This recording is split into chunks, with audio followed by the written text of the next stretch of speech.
রাত তখন অনেক গভীর, চারিদিক নিস্তব্ধ। হঠাৎ করেই সে অদ্ভুতভাবে আচরণ করতে শুরু করে। তার মুখ দিয়ে রক্ত ঝরছে।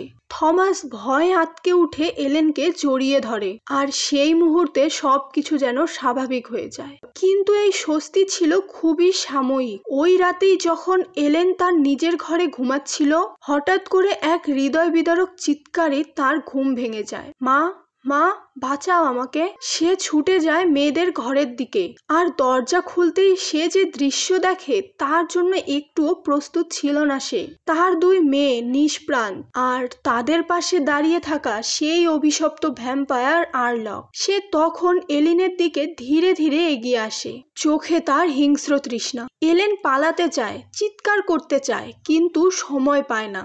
আর্লক তার গলায় দাঁত বসিয়ে দেয়, এক ফোঁটা করে রক্ত শুষে নেয়। এক সময় এলেনও নিথর দেহ হয়ে মাটিতে লুটিয়ে পড়ে। তাদের নিঃশব্দভাবে কবর দেয়া হয়। এই ঘটনার পর ফ্র্যাঙ্কিস আর নিজেকে ধরে রাখতে পারে না। সে রেগে গিয়ে এলেনের নিথর দেহের দিকে তাকিয়ে বলে, এই সব কিছুর জন্য তুমিই দায়ী এলেন।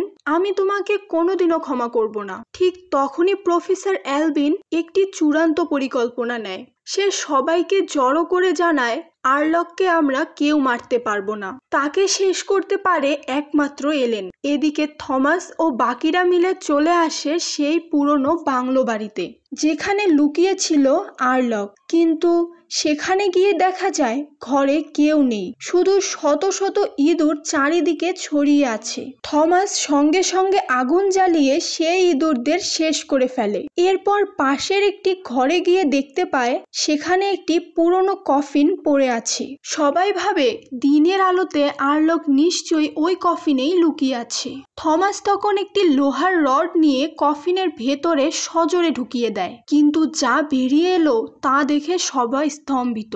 ওটা তো আর্লক নয়, ওটা ছিল থমাসের নিজের বস হার্লক। প্রফেসর অ্যালবিন তখন বলে, না, এটা ছিল একটি ফাঁদ, এটা ছিল আর্লকের সাজানো নাটক। তার মানে এলেন এখনো খুব বড় বিপদ।